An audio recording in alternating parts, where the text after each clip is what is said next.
திண்டுக்கல் மாவட்டம் கொடைக்கானலில் மழைநீரில் அடித்துச் செல்லப்பட்ட சாலையை சீரமைத்து தராவிட்டால் அடையாள அட்டைகளை ஒப்படைக்கப் போவதாக கிராம மக்கள் தெரிவித்துள்ளனர். கொடைக்கானல் மற்றும் சுற்றுவட்டார பகுதிகளில் கடந்த 5 நாட்களுக்கு முன்பு கனமழை பெய்தது. அப்போது கீழான வயல் செல்லும் வழியில் உள்ள குடிநீர் சேகரிப்பு தேக்கத்தில் உடைப்பு ஏற்பட்டு கார்த்திகள் என்ற பகுதியில் சாலை துண்டிக்கப்பட்டது. இதனால் அத்தியாவசிய தேவைகளுக்கு கூட வெளியே செல்ல முடியாமல் அப்பகுதி மக்கள் அவதியடைந்தனர்.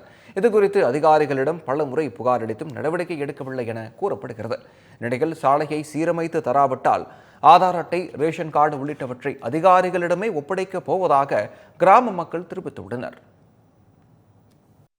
இந்த ஊர்ல இருந்து இன்னொரு கிராமத்துக்கு போறதுக்கே நாங்கள் 500-600 ரூபா செலவழிச்சுட்டேன் தூக்கிட்டு போனோம். அப்படி இருந்த மருத்துவத்துக்காக அவங்கள டோலியில் கட்டி கொண்டு வந்து மருத்துவம் பார்த்துட்டு இருக்கோம். எங்களுக்கு உடனடியாக அரசாங்கம் நடவடிக்கை எடுத்து இந்த 500 ஏக்கர் பயிர் இருக்கு இன்னைக்கு, இந்த சீரமைப்பை உடனடியாக செய்து தர வேண்டும். இல்லை என்றால் நாங்கள் அரசு கவனத்திற்கு ரேஷன் கார்டையும் ஆதார் அட்டையும் ஒப்படைப்பு போராட்டமாக நடத்த வேண்டிய சூழ்நிலை இருக்கிறது. நாங்கள் பஞ்சாயத்து ஆஃபீஸ்லையும் போய் கம்ப்ளைண்ட் கொடுத்தா பஞ்சாயத்து ஆஃபீஸ்லேருந்து நாளைக்கு வண்டி வருது, இன்றைக்கி வண்டி வருதுன்னு வண்டி இன்னும் வரல. இதே ஒரு பொம்பளைகளுக்கு அடிபட்டு நாங்கள் டோலி எடுத்து தூக்கிட்டு போயிட்டுருக்கோம். இப்போ வண்டி வசதி எதுவுமே கிடையாது. நாங்கள் இங்கேருந்து வண்டி பிடிச்சி போகணும்னா மாணவர்லேருந்து வண்டி வந்தால் 700 ரூபா எங்களுக்கு வண்டிக்கு வேணும்.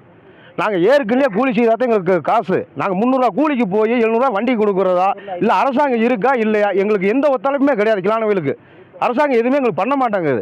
ஒன்றும் இது பண்ண முடியாதுன்னா இந்த ரேஷன் கார்டு ஆதார் கார்டு நான் கொடுத்துறேன், எங்களுக்கு தேவையில்லை. நாங்களே உங்களுக்கு வேண்டிய வாழ்வாதாரத்தை நாங்கள் பார்த்துக்குறோம்.